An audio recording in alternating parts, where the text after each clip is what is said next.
Hey kids, it's Blackjack with 396 Guitars. We have the Jaguar back on the bench. This is the second installment in this. Remember, we ran into some issues with the bridge and the saddle. This is to follow up on that. Let's get to work. I'm going to catch you up on what I did. I know it looks like a lot has been done, but not really. All we did from the previous video till to this video is put a set of donor strings. Now, he's putting 12 flat wounds on it, but before I put his strings on it, I just put a regular set of 10 Ernie balls. They won't be exact string tension, but what it will allow me to do is donate these strings because those are much more expensive strings, number one. And number two, we have to make sure that all of our saddle heights are correct from, what we did. When we got this, it didn't, they were just pre-slotted. Like when you buy a nut that says it's pre-slotted, they're just marked. You have to cut it down to the correct depth. And this bridge and saddle assembly was just pre-marked. They weren't cut down to hold the strings. That's why his complaint of the low E was popping out of the saddle, because it was riding on top of the saddle. Not only that, takeoff points were causing all kinds of problems with buzzing and dead. It sounded like buzzing, but it was really like a dead string. So I can tell you just by putting these strings on. I haven't checked the saddle height.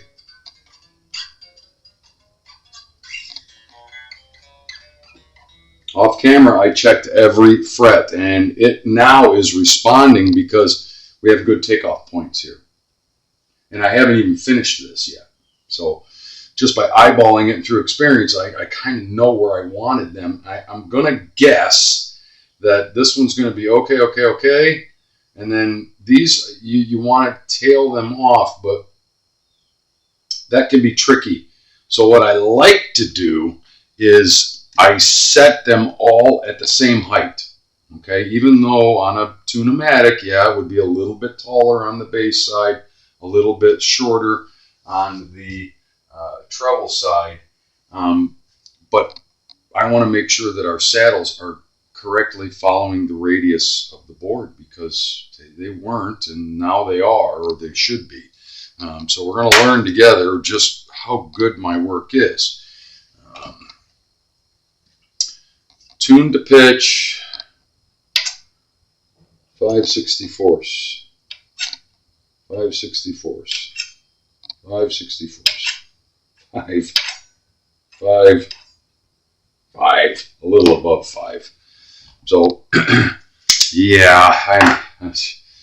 sometimes I amaze my own damn self. I really wanted to illustrate, what we're doing here, but just by cutting them down in the previous episode, I got them to where basically they need to be.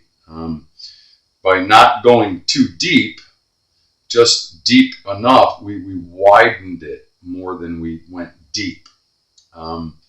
So we can easily set this instrument up now. I'm very confident that it will play correctly and stay in tune, and you won't have any more buzzing fret problems, because it wasn't really buzzing frets. It was that the strings were being deadened right here, and it mimicked, because his complaint, his words, not mine, buzzing all over the fretboard. But buzzing, not really. It was deadened notes. And now, and I played it when he dropped it off.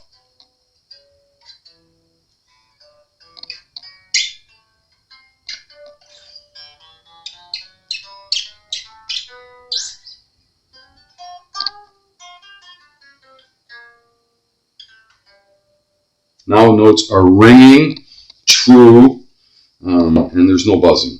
We did find one or two high frets, higher than the others, but I even said it in the last video. I marked them, and I wanted to check them after we put strings on it, because I didn't think that they were high enough or rocking enough to cause a fret buzz. And I was correct in that assumption. So I'm going to pause really quickly because basically we're going to live with this. All I'm going to do is take the strings off and we're going to just clean up because this is what I'm hearing. So there's a little ridge in the B and the high E. I just want to get that ridge out of there. And that's from using, using the type of file that we were. It's just, we just got to clean it up a little bit more. And then we're going to put his strings on, which is going to be true, string tension. And we can then go and check our neck relief and all that. Right now, the neck relief is perfect with these strings on, but I don't know what it will be with flat wound 12s. We could have a stringing, de-stringing, removing the neck, and adjusting the truss rod in the future of this instrument, but we'll find out. Stand by. So just to illustrate, there's just a small ridge down in the bottom of the saddle. On the high E, I already fixed it. On the B, you can hear that. So you pull the string out. I'm using a 600 grit, and it's got nice, clean, sharp edges on it. It's sandpaper on both sides, and all you're going to do is get it down in the groove, and ever so carefully on both sides.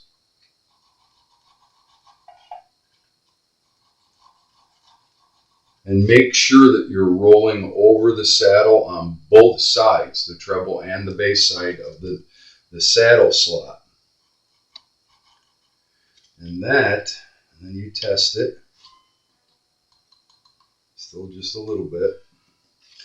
You'll know when you get it.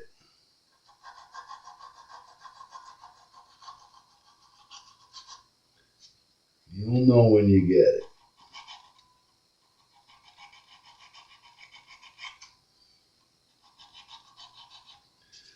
Make sure you're using a nice square edge on your sanding pad.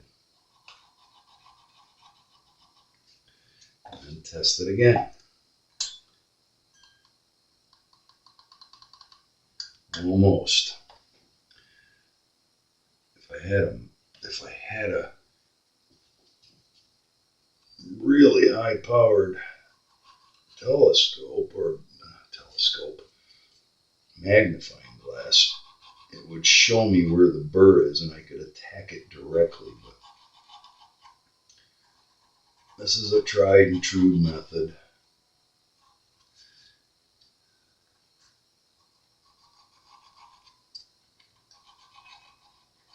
And when you get it, you'll know it's getting better. It's getting better.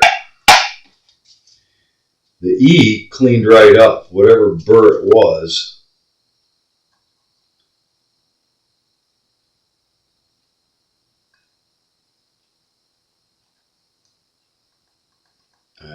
It's on the leading edge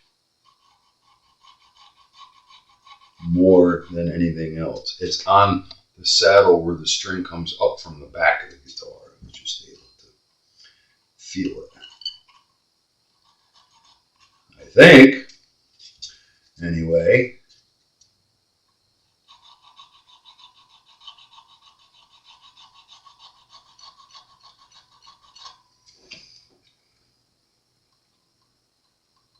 It's almost gone. It's almost gone. By the way, this would never ever affect the way he's playing unless the burr went this way. The burr, whatever burr it is, it's going this way, but I don't want to leave it in there because it could catch. It could catch and cause the string to break.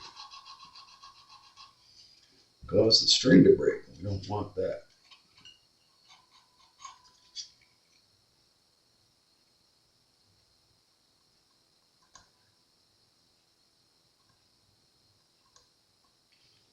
I think I may need to get just slightly more aggressive with it. Put whatever it is, the sandpaper isn't quite getting it all. What it did was it rounded it off, but it did not eliminate it.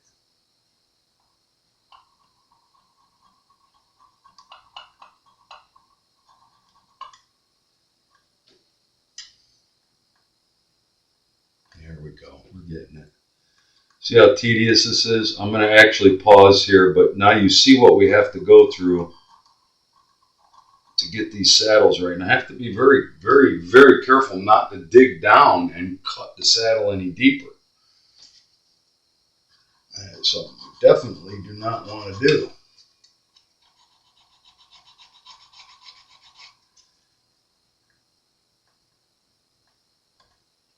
Yeah, I think it's gone. Yep, completely gone. Okay, so it's just a matter of keeping after it. There's no science to it, but you have to be very cognizant of what you're doing. The other ones are fine. Yep, we're good. So we go back to, I'm going to de-string it, put the new strings on, and then complete the setup in this video. And then that'll be that. This guitar will be ready to go back because I'm confident that's where all the problems were. Yup. Okay, so we're back and we have the flat wounds on there.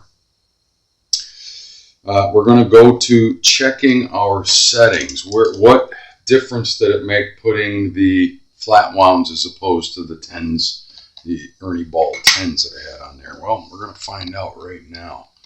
Where's our neck relief? As always, that's the first thing that we have to know where that is.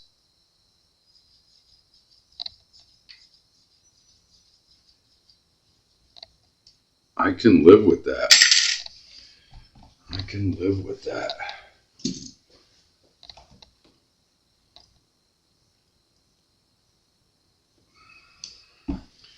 I can live with that. It's not terrible. It's 12 thousandths, and that's where I'm going to leave it. We got to check our string height and see where we're landing there. Now these are going to read differently because they're flat wounds, but they should be really close. They are. They're really close. I'm going to lower it slightly here.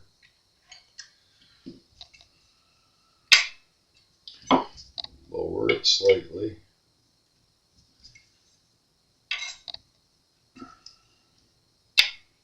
Yeah.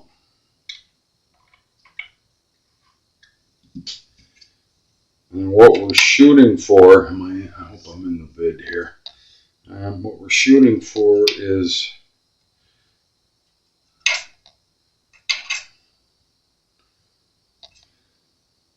just over, I want to be right at 5/64 on the bass side and under 5/64 on the treble side, fully showing 4/64.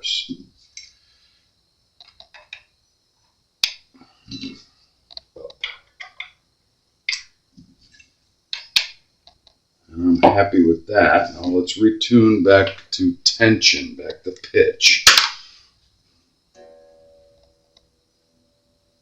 I think we can get by with a little bit lower action for this client. On this particular instrument, I think it will bear it.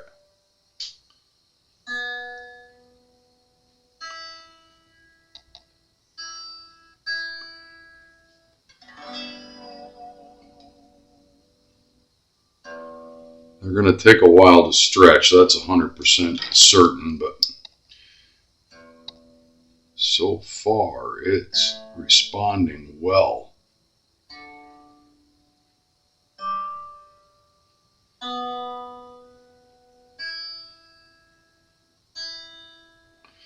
Alright, let's check our string height one more time. Again, I want to be just over 4/64 and under 5/64. So I want it to cover the 5/64 line. And just over splitting, basically splitting. That's perfect. And I'm gonna tell you that guitar is set up. Let's check the intonation, tune to pitch one more time, because I did make a little bit of an adjustment.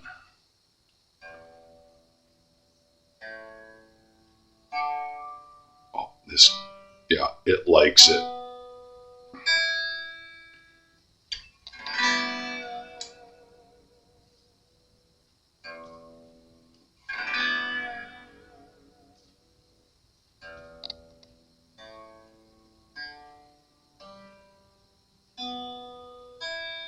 I think this Jaguar likes these flat wounds.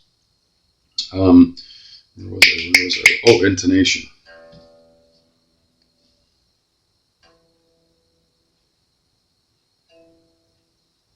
Good.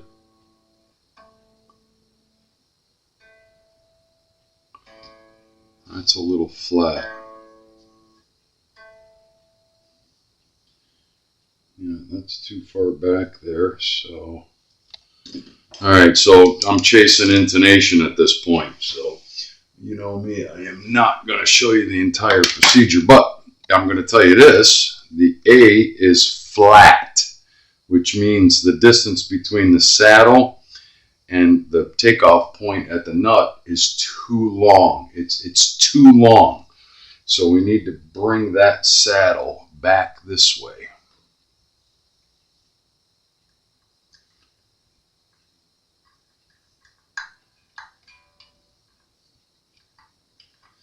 To bring our intonation in to where we like it. I brought it back probably a 1/16 of an inch.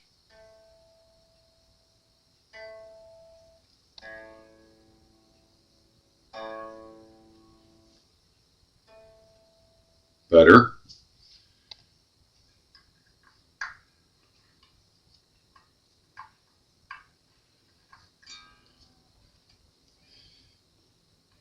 If you're loosening it, it's okay to leave the tension, because as you loosening it, it's bringing the tension down.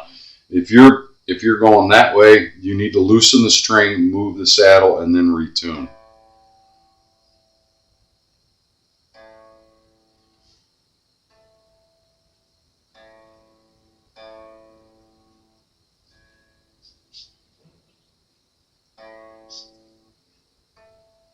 Perfect.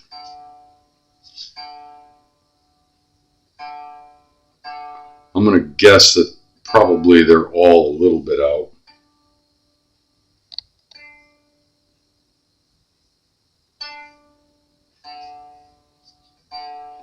And this is, yeah, this is chasing your tail for intonation.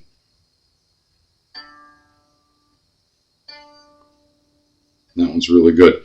I'm going to pause while I do the rest of the intonation, and that's basically moving these saddles up and down until I get it where I'm in my happy place. I want it to be at the 12th fret, the same as it is open, right? You could chase your tail even more and go up to the 17th fret, but I never do that, and the human ear can't pick it up. I defy you to argue with me.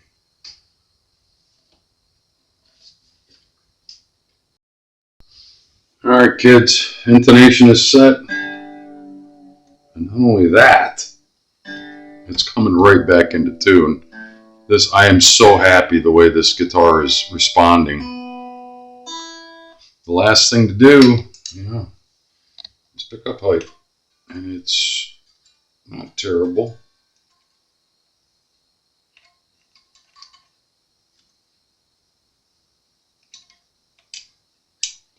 Oh, that one's really close. Of course, you had to put flatheads on there. All right, I'm going to have to slap somebody over at Fender. Really? Flatheads? That's just not right. That's just not right.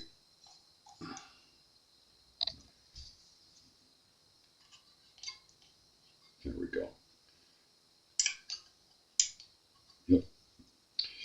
Always the most overlooked adjustment on setups is the pickup height. Yeah, I say it over and over again. If you're too close, you're choking out the magnetic field. If you're too far away, you're losing power. You want to be right at that sweet spot. Magnetic field. It's got a sweet spot. Right? All right. I love it when a plan comes together. This guitar is going to settle overnight. I know the client is eager to hear from me and get it back, but this guitar is ready to play, and it's not going to buzz anymore.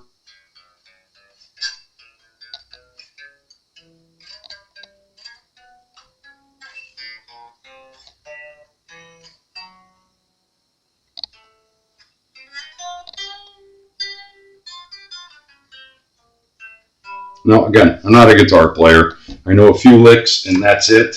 But I can tell you from when he dropped it off and we conferred over this instrument, it just sounded dull. No matter where I was fretting a note, it sounded dull. And then when he told me about his E string and sometimes his A string were popping out of the saddle, that led me down here. Takeoff points, very, very, very important. Not only that, but where the strings sit in the saddle.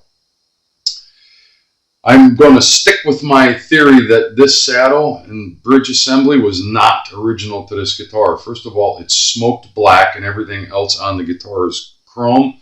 Client says he ordered it direct from Fender, and this is the way it came. I don't know what happened to it before he got it.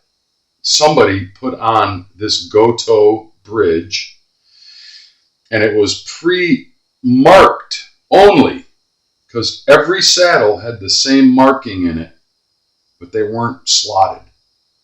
Like when you put a new nut in a guitar. The pre-slotted, they're not pre-slotted. They're pre-marked, pre-measured, as it were. You still have to cut the nut slot down to the right depth. Same thing with a bridge. When you get a brand new Gibson bridge, I don't care what kind it is, Gibson, they don't even have a mark on them. You have to decide where that goes, the string for your string spacing. Now, luckily, where the marks were on this I'm almost perfectly happy with it. The only this pickup is it could be a little wider, the string spacing, only on the low E and the high E. Everything else perfect, and it looks great going up and down the board. This guitar is ready to go. I can't wait to give it back to the customer. It's Blackjack with 396 guitars. Yeah, I've been blathering over this Jaguar a little bit, and I apologize, but not really. If you dig what I'm doing, like and subscribe. We'll talk soon. Please share.